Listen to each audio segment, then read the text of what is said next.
Welcome to Big Impact Louisiana, a series spotlighting the nonprofits, leaders, and changemakers transforming communities across our state. Brought to you by VLink in collaboration with the Louisiana Data Collaborative. This series explores how leadership, data, and community come together to create real, lasting impact. These are the stories behind the work, the people making change happen, plus a little lagniappe for you along the way. Happy New Year, everyone. Welcome back to Big Impact Louisiana in 2026. We're so happy to be back with our first episode of the year, and I thought it would be no better way for us to start the year than with someone who has not only helped shape systems within VLink, the people at VLink, but also me. Clifton Harris has been with VLink for over 21 years, and for more than 12 of those years, he has been my manager. The conversation today is going to be about a little of the professional, the personal, and rooted in people first leadership. That is something that he truly has stood in since I've known him. So, Cliff, we're going to start with my first question for you is those who may not know you yet, tell us a little bit about who you are and your role at VLink. So my current title is Vice President of Human Services, Analytics and Technology. Um, the majority of the work for our department is the HMIS system, which is the Homeless Management Information System. Uh, so for 21 years, I've been the system admin for a unit of Greater New Orleans, which is Orleans and Jefferson Parish. Um, was it 22 or 23? We started working with North Lake Homeless Coalition on the North Shore. 23. And as of September of 2025, we're the admin lead for the Balance Estate uh, through Louisiana Housing Corporation, which is 22 parishes. So all in all, we have 27 parishes in the state that we manage the homeless client database for. Okay, thank you. So, what exactly first brought you to VLink more than those 21 years now? So, um, so I'm in another group, Mm-hmm. the it's Black Men Ending Homelessness group, and so few months ago we was having this conversation of how we got into the work, and my story is similar to a lot of the people in that group where I was in IT prior to working at VLE. Um, this back when jobs were in the paper. And so this position was under IT professional, technically, whatever that tax picker you category used to be. So I applied thinking it was just going to be like a help desk job, talking to people about software, what have you. Right. And then once I started and got into it, I realized that it is a technical position, but it's also a people's position because you're dealing with uh, case managers and social workers, and your client base is more people centric than technical. So actually, I didn't intend on being in human services as long as I have been. I thought I was applying for just an IT job, and then I ended up finding my calling and realizing that I preferred working with people just as much as technology. Okay. So, what would you say has helped you through so many changes? I know administrations, changes this in within a system with technology and data and human services overall. What would you say has kept you through all of that, being involved in this type of work? Um, I think just uh, circumstances, really. For better or worse. Over the years, I don't know if we've ever made had like a staff changing foundational grant opportunity, but we also never had like a catastrophic program ending event as well. And I think over time, um, just through experience, I just learned to kind of like keep everything steady. um, and just because things go up and down. You have different administrations, different agendas. You have disasters that come up. You have COVID. You have all other type of things that can happen. So um, you just have to keep things steady and consistent, and then the extracurricular things that may happen usually take care of themselves in the long run. And how would you say that your role has evolved over time? Um, I think, well, I know when I started, um, from an HMIS perspective, it was a fairly new concept, right, to HUD. And we're talking 2004. There was a lot of things and procedures that was like still on paper. Um, you could still like self-report a lot of information. Right. And over time, um, our system is basically the tool that validates the work of everybody in the community that's doing homeless services. Right. So there's more responsibility now to make sure that things are correct and accurate and up to date. And so to me, that's the biggest change.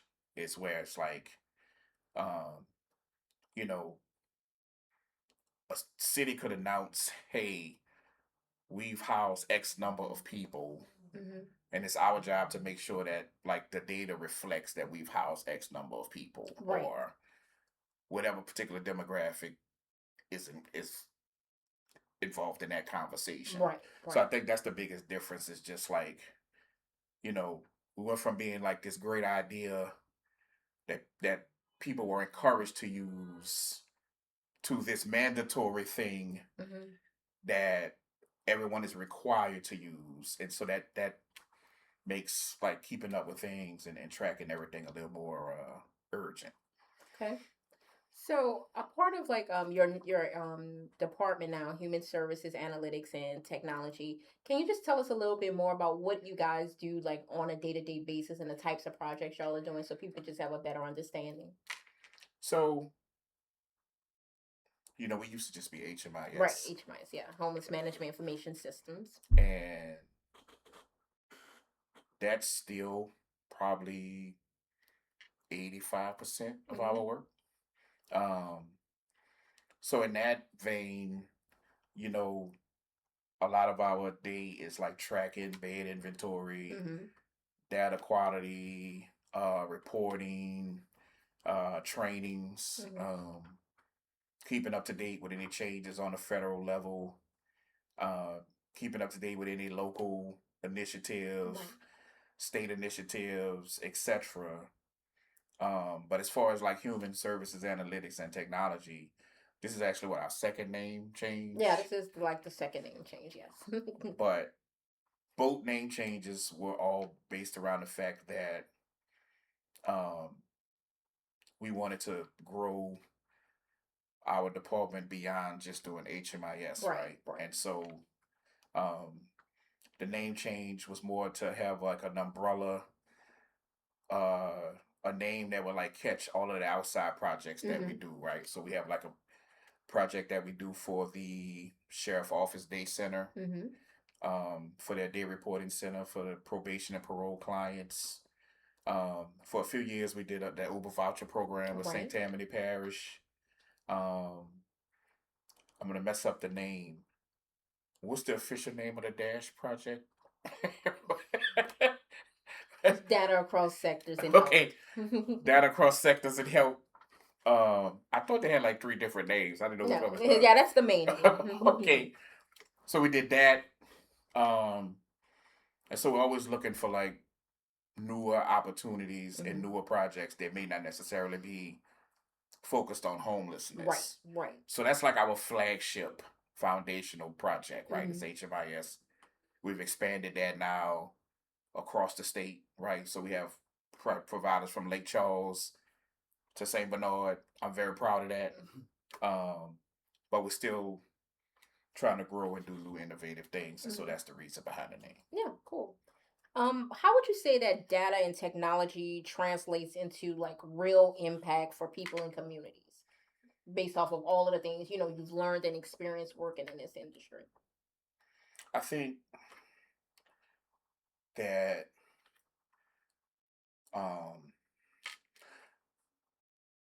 the best thing about data Mm-hmm. is it helps identify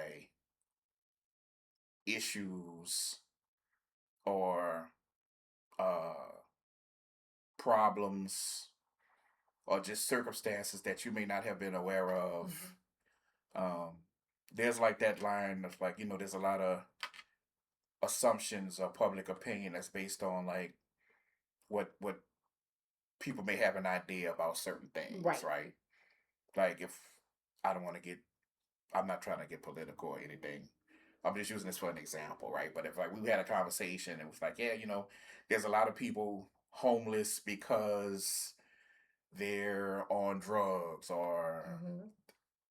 whatever other reason that you could come up with just by having a general opinion about society. And we were doing the when we because we used to chair the racial equity task force Mm-hmm. for the COC, and we added some questions about like reasons for homelessness and things like that.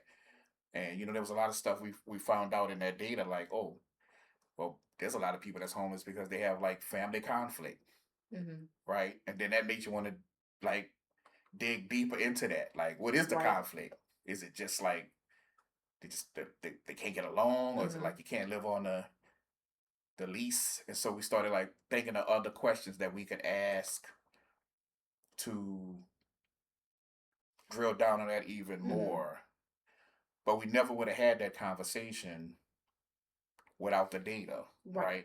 And it's the same way we have our like with our Vital Records program, Mm-hmm. right? All that idea came up from analyzing data and talking to case managers and stuff like that. So data is very important when it comes to like actually making decisions that get to the root cause of problems. Um, and I think the biggest challenge to that is knowing what to ask ahead of time to get to the end result that you're looking to get to. And for some people who are wondering what the Vital Records program is, a part of that program is pretty much us working and collaborating with different nonprofits, specifically focusing on housing, who are people who potentially need some type of vital records, such as birth certificates. We actually help them get those things that might have be costly or just having trouble figuring out the best steps. So we actually make those things happen and help out in that small way because just those vital records are very important to different people. Yeah, just for the record, that technically was our program, but now it's under a different department. And I didn't want to pad my stats and take credit for it, which is why I didn't mention it at the beginning. But it just came up in my example. Mm-hmm. So, I didn't want to be like, hey, I didn't know Cliff did all that. But, technically I did when it started, but it's Right. not in my department anymore. So I didn't want to take credit for it. So, what's a common misconception about analytics and technology, in your opinion, in the nonprofit industry? Uh, I think there's a misconception in the nonprofit industry that too much data is being collected, Mm-hmm. right? Right. And like I said before, there's just a lot of things that people agree on that haven't actually been proven by data analysis and backup, Right. Right. right? And so, on one hand, I can see where, it may be too much information if like one person had to answer like 50 questions, Mm-hmm. right? But it's not too much information, in my opinion, if like, okay, if we have this data from the homeless services sector, this amount of data from the criminal justice sector, this amount of data from the medical sector, Mm-hmm. education, whatever you want to put in there, Right. I do think that there should be like a cross section of information that like connects all of these people together to figure out like maybe there's something going on in the criminal justice system Mm-hmm. or with the healthcare system Right. that's actually making it harder for this person to stay housed. Right. Mm-hmm. Right. And I don't feel like we've gotten there yet as a nonprofit community. And I'm basically a New Orleans guy. Mm-hmm. And so I don't think we're there yet. We're not Right. there to the point where each different silo and sector of service feels the need to interconnect with the other sectors to try to make a more holistic picture of what may be going on based on the data. Okay. Okay. What would you say is something that you're most proud about when you look at the systems and the teams that you've built in your time at VLink? So, from a managerial perspective, Mm-hmm. I'm most proud of the fact that uh, you've been here how long now? This will 15 be, years? yeah, November of this year will be my 15th year. And as many times I tried to get you to leave, you haven't left me. And Hella's our director. She's been here 8 years. Yes. Garrett's working Garrett's filming everything. He's been here 6 years now, Garrett? Seven?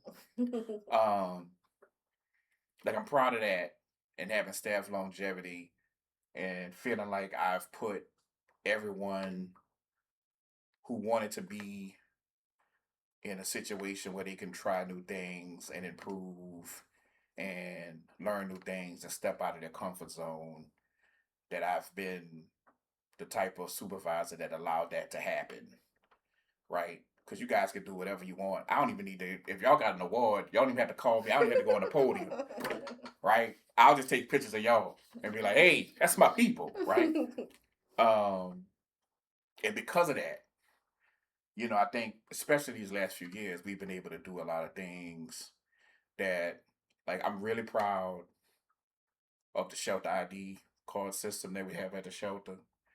And I'm really proud of the fact that even like the New Orleans mission and Ozanam, they may not all do everything the same way, but like they trust us enough to be involved, Right. right? And I'm really proud of the low barrier shelters on off premises system that we set up, and how well that's working. And I really feel like that whole situation has made working there and managing the actual client movement and everything a whole lot better than it was before, right? So I'm proud of the fact that anything we get involved in, um, we've done a good job at doing it, and that I have confidence in my staff and in my people, and that's the most important part to me. Okay. Yeah. So how would you describe, you kind of started touching on it a little, but how would you describe your leadership style? So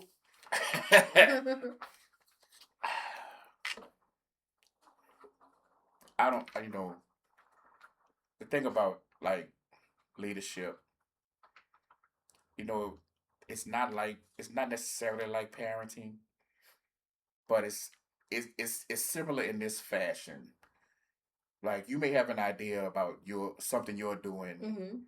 and right, and your kids may have an entirely different view of what's going Right, on, right? You right. might be like, man, I'm like the best daddy in the world, and they might be like, that guy's crazy, Right. right? And leadership is sort of like the same, Mm-hmm. right? Like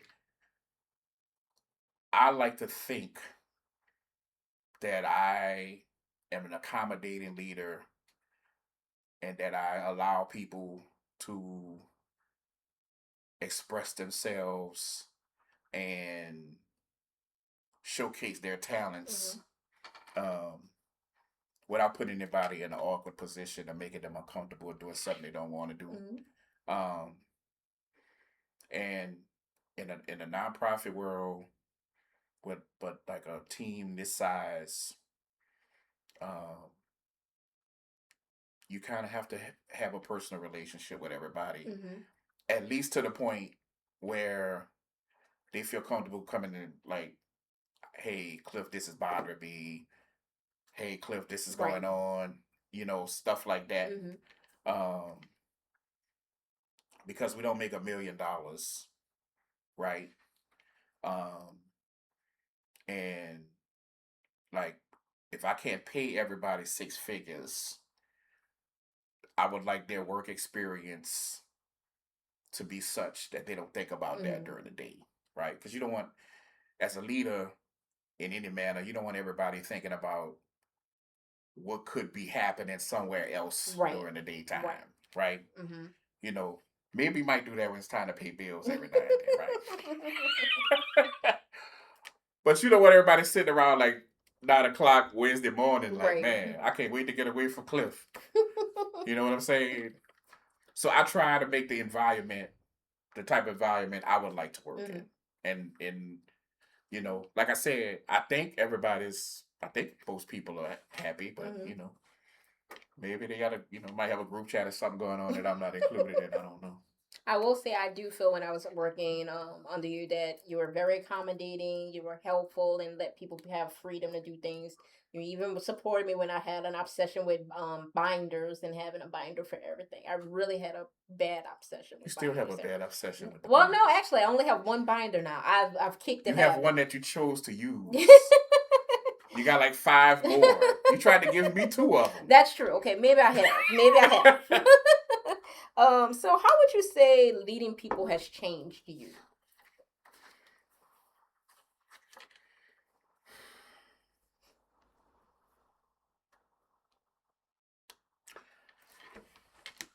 In general, Mm-hmm. well,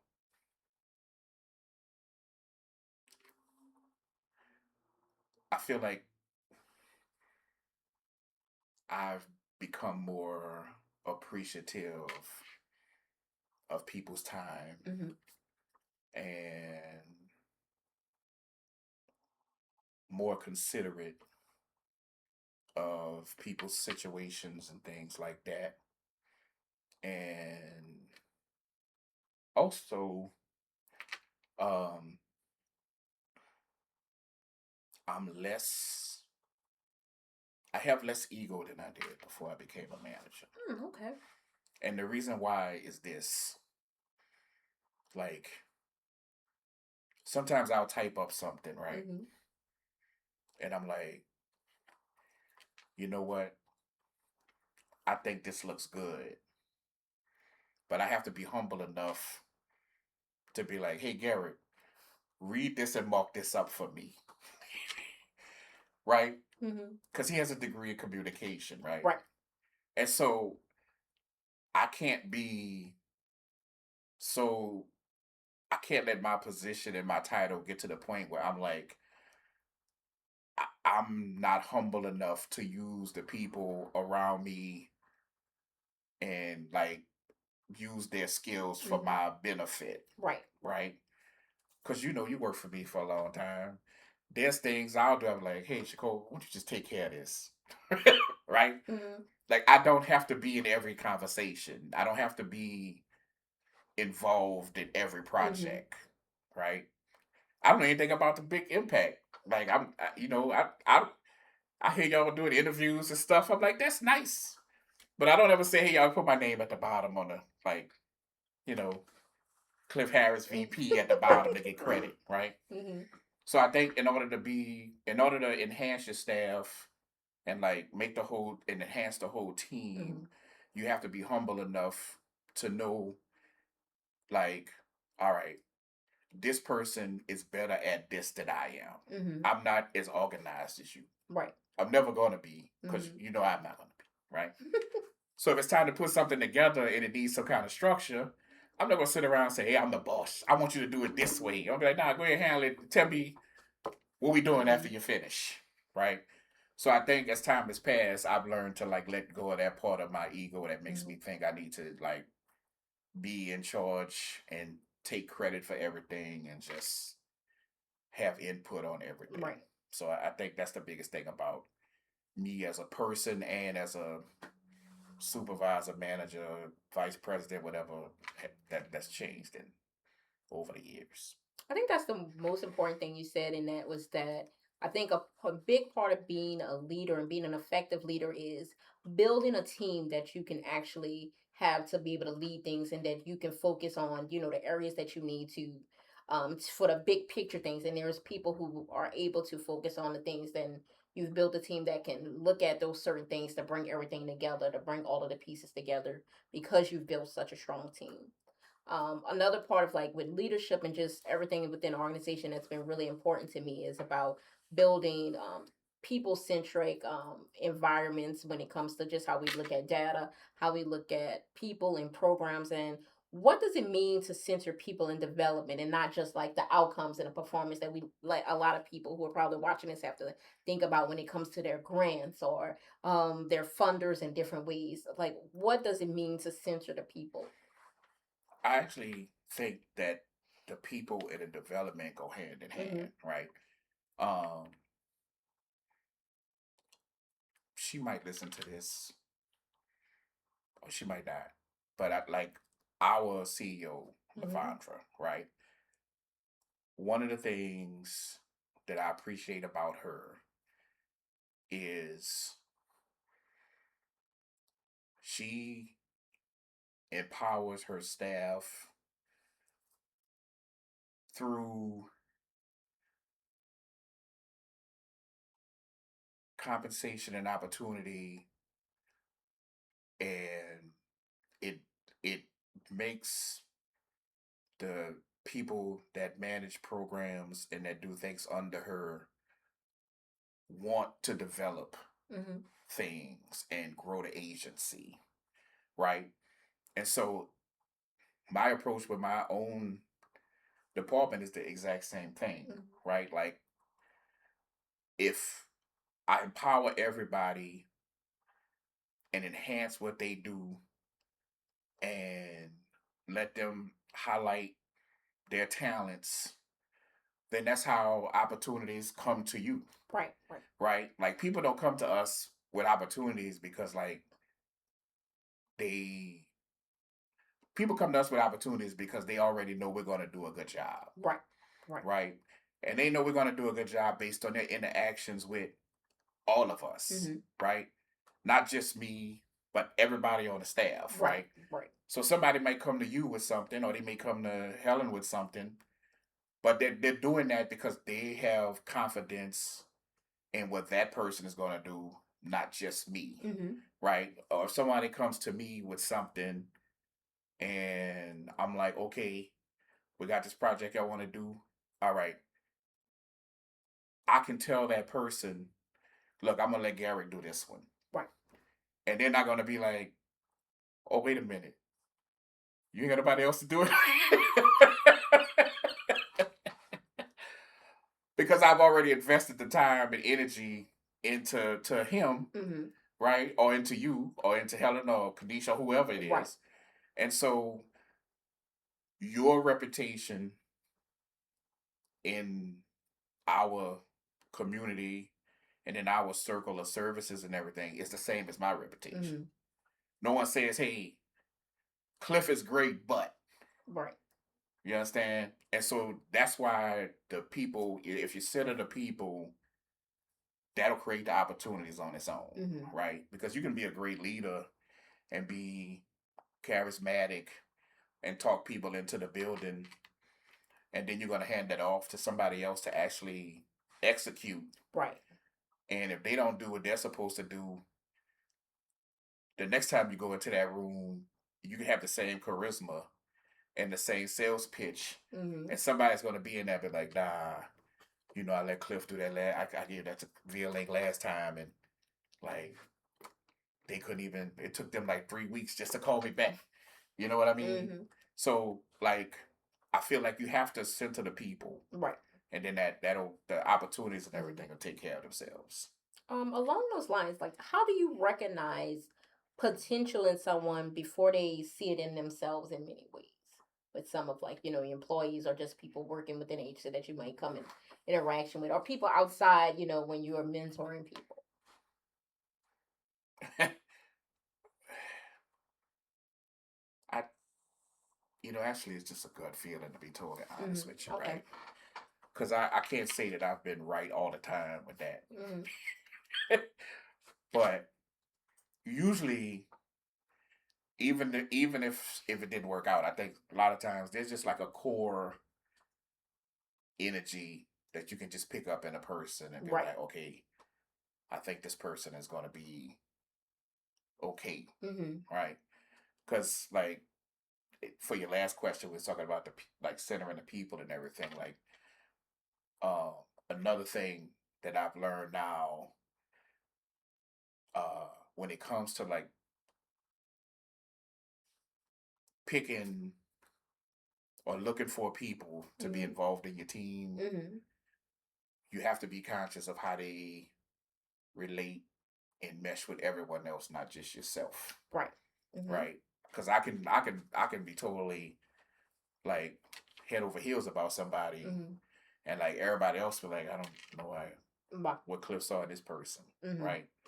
So when I'm looking at a candidate or someone to join a team, someone to join the agency, I'm trying to think about how this person is going to be if we're in a conference room with like all the other staff from the other departments and everything. Right.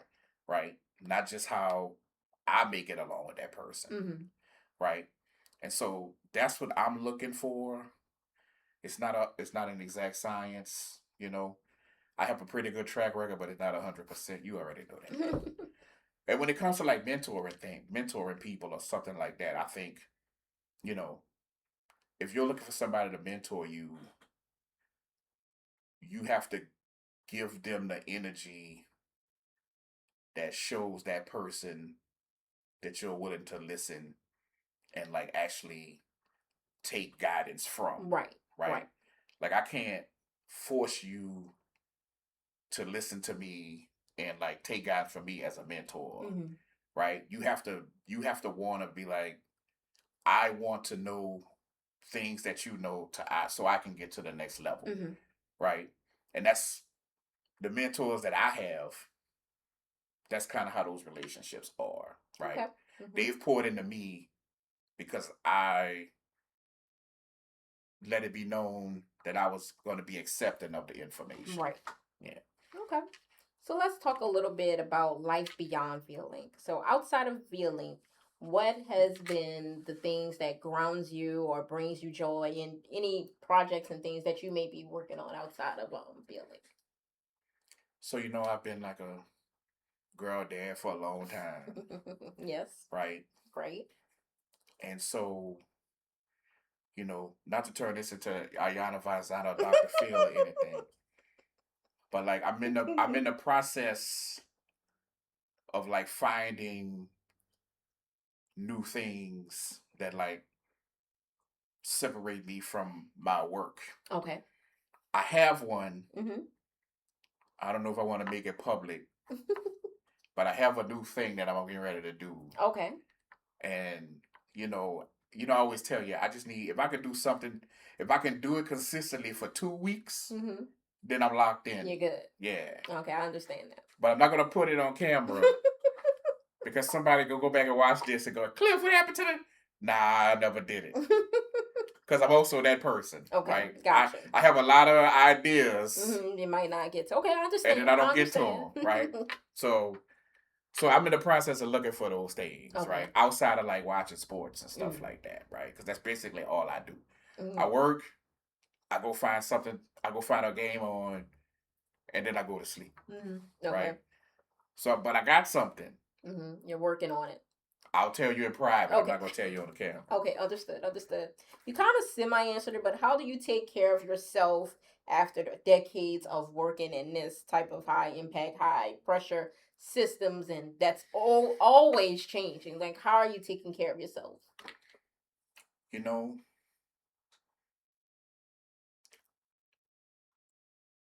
Over the last few years, there's a lot of things happening, personally and professionally. And I will say this on camera. I learned the impact of therapy and therapy is great, people.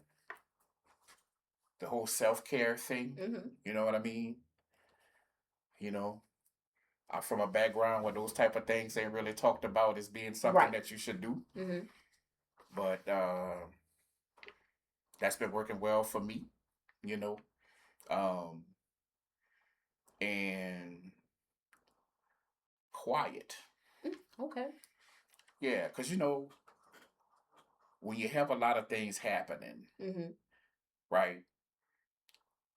We need to detach. Oh yeah, definitely. Right. I have a good friend who told me about putting your phone on airplane mode. Mm-hmm. She's like, start with an hour, Mm-hmm. right? And just cut it all off and just go sit somewhere by yourself Mm-hmm. and just decompress. And so between like the therapy Mm-hmm. and just go and sit on a lake by myself, park by the water for like an hour without my cell phone, Mm-hmm. better than anything I've done. Okay. That So when sounds I good. add this new thing to it, No, this new that I'm not putting on camera, that you're not going to tell us on camera. I was just gonna be over the top. I'm gonna be like a I'll whole try new to guy. let y'all know in the comments, hopefully. Okay, cool. So, looking ahead, what excites you most about where V-Link is headed next, and also your department overall, where you are excited about and you think things are going? So I don't know if excitement matches the Yeah, maybe current not the word excitement. climate. So, because there's challenges, right? Right. So I wouldn't say I'm excited Mm-hmm. about. I wouldn't use excited, but what I am is confident because the one thing that I think we've all learned together the last 3 or 4 years is that there have been projects and opportunities that came up that we either had never heard of before, Mm-hmm. wasn't even a thing Right. that we had to do from scratch, Mm-hmm. um, or someone tried and couldn't do Mm-hmm. and came to us at the last minute because like they just didn't have anywhere else to turn. Right. Right. And we've made all of those things work. And so my confidence is that if there is an opportunity that comes about, which I can't say there was going to be one in the short term because we're just where we are financially Right. and politically, all that stuff. But if there is something that comes up and it's out of our normal comfort zone, I feel like we have the infrastructure and the staff that can make that happen. Mm-hmm. So I'm optimistic and confident, but I don't know if I can get to the excited level. Gotcha. If we had something that was actually on paper coming, then I would be Right, excited. you'll be able to say, yeah, you'll look more excited. But I'm confident that when things do start happening, that we have the foundation to take care of them. I'm confident in that. Okay. How do you see data and technology continuing to shape in human services overall? How I see it shaping for real, or what I would like to see. Well, what do you what is actually you think is actually coming along? Not what we would like this time. Well, I think if we got to the point, and I'm just right now, I'm just speaking because I'm speaking about Louisiana, Mm-hmm. New Orleans, Mm-hmm. Louisiana in general, Okay. because some of these things are happening in other places. So I don't Right. want to make it sound like Right. It's the same stuff is yeah. happening all over. Yeah. But I think if we got to the point where at least there were conversations and discussions about the need Mm-hmm. to combine or at least coordinate all these systems together to like find gaps and uh different data points that may lead to like um just better services, more resources, the way we direct funds to certain places. Like if we in 2026 are at the table with different entities having that discussion, whether it be on a statewide level, a parish level, whatever the case may be. I think for us as a state, that would be a big Mm-hmm. progression. Okay. You know what my own personal one is I think we need like a community database that like merges all these things together. Mm-hmm. Right. My dream, and you know, I tried to get it. I'm gonna try again one of these days. Is to have. I feel like the community. It would be great if it's a statewide thing, but I think because I'm a New Orleans centric person, I think about New Orleans more than the other places. I don't know if that's a flaw or not, but I just do. It's just who I am. But I think if we had a database that like all these different nonprofit sectors would just participate in with like what we used to say, like maybe 5 to 7 core questions. Okay. And, it's like, okay, well, you know, person X was at Odyssey House for this in January. And then he was at Unity in March. And then Kingsley House had a health fair. And it's Clover now, sorry. Right. Clover had a health fair. And he went to Clover and got, a flu shot. Right, right. And then he was here at St. Jude and he did this. And we could sit back and look and say, okay, whatever this gentleman need, if we did this, and there's like 300 people that all kind of had the same criteria as this person. Mm-hmm. All right. So now we can identify that, and then how much funding it would take to like keep those 300 people out of the system at all. Right. Right. To me, that's where we should be. Mm-hmm. Right. And if we just having the discussions about that happening, I think we've gone a long way. Okay. And then, but when it's time to actually do the database, then I need to be involved. Understood. Okay, I understood. I need to be at the table. Y'all heard that he wants to be at the table. I do. They know everybody who will be involved in this already know I want. It's not a secret. What should nonprofits be thinking about now to prepare for the future? I think that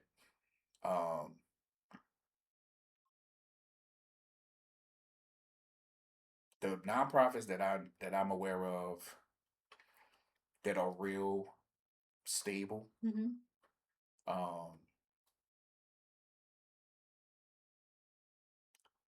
have versatile funding streams, right? Right. And I think it's real important, and to go back to why we decided to change our department name, it's because you want to be versatile and try to have multiple funding streams, right? Right. Because anything can happen to a funding stream that you currently have, and if that's your only way of if that's your only way of being viable financially, then you're always vulnerable to this one thing, right? And it could be anything, and I don't want to pick anything and get political, but I'm just saying anybody could have an agenda against anything, and it just so happened that it might be the funding stream that you depend on, that particular person have a grudge or something against, and they decide to cut that. And if that's the only thing you have, then you don't really have anything. Gotcha. So I think, being reasonable, and now, of course, you have to do things within reason, right? Right. Like, we couldn't get Like we couldn't apply for like a substance abuse treatment grant. We don't have any room for. We don't have beds or whatever. Right, right. You know what I'm saying? Mm-hmm. Right. But like you have to be able. You have to figure out what it is that your agency can and can't do, Right. and have the capacity for, Mm-hmm. and then just put yourself in uh a different space as a Mm-hmm. nonprofit and just say, hey, we want to start trying to do care Listen. navigation, Right. right? Mm-hmm. Just to diversify yourself, Mm-hmm. and then just build your reputation and platform on that, while still doing great work with whatever it What you're is your doing. core program, Right. right? Not to forsake that, Mm-hmm. but just, all right, we can do this. We're great at this. We're experts at this. Right. But we can move into this space and not compromise this. Mm-hmm. So I think, to me that would be the biggest thing that nonprofits do sometimes. It's like, you're so busy trying to find new money, new funding, new opportunity, and it's like you forget your core Mm-hmm. What you want. values Yeah, and your stuff mission. like that. Yeah. Yeah. So if you can figure out how to do both of those at the same time, Mm-hmm. then I think you're in a good place. Okay. So for my last question, do you have any advice that you would like to give emerging leaders who care deeply about people, growth, and impact and data overall? They're in a nonprofit space. Yes. If they're in a nonprofit space in that situation, I would say be patient, Mm-hmm. right? Um, be patient and be prepared to pivot, Mm-hmm. right? I agree. Because, and we're talking about data, right? Yeah. Okay. Or just management in general. Yeah, management data. Yeah. So a lot of that changes based on the circumstances that's around you, Right. right? And, you know, we can use, I could tell a story like we first applied to do the shelter ID cards 10 years ago, It was a while ago. Yeah, definitely a long right? time. Yeah, it was a long time ago. And that was our dream Mm-hmm. for a long time. Yeah, we really wanted to do the shelter program. And we never found a way to do it, Mm-hmm. right? And we didn't get discouraged or anything. Obviously, we put it on the back burner. Right. But as soon as the opportunity came up, We was able to grab it. we was ready to go. Right. Right. And I think a lot of nonprofit management in general, and even like data projects, is just like that. Mm-hmm. You know what I'm saying? It's like you may have an idea. We've talked about that community database thing for a long time. Right. We haven't been able to bring it to fruition. Mm-hmm. You file it away, but in a file you can easily grab if you need to. Right. Right? You focus on the tasks at hand that you currently have to do, right? We're responsible for these reports, this data, this agency, whatever the case may be, right? And you do a great job at that. And then if the bat signal goes up and somebody say they're ready to do that, you're already, we already, ready to go. yeah, let's roll. You know what I mean? Right, right. But you have to be patient because, the reality of it is the greatest ideas for serving the community in the nonprofit world take forever to get funded sometimes. Right. That's true. That's very true. Like there's people right now in every city in America sitting on a life-changing idea with no money to do it. With no money, to do it. Yeah, right? It's true. But they just waiting for the chance. You know what I'm saying? You got to do what you got to do to keep everything going and serve who you can serve right now. And be prepared and patient for when the opportunity actually comes up that you can just hit the ground running and be like, oh, y'all looking for that? I just so happen to have an entire folder dedicated. Right, you're ready. You're ready to go. All I need you to do is cut this check, and we can hit the ground running tomorrow. Right. So I would say be prepared and be patient and just maintain and focus on doing a great job with the tasks that you have at hand that you actually have to do. Right. Right. And then be prepared for your opportunity when it comes up. Okay. Well, I want to thank you so much for coming on the show today. We truly appreciate you, everything you do at ViaLink, and your leadership. And we want to thank all of the viewers for being there with us today for our first episode of 2026 of Big Impact. Is it okay if I tell them that you didn't think we was going to make it through one take? No, I didn't think we were going to make it through one take, but we did. I told you I was going to behave. Everyone, have a good day. Thank you.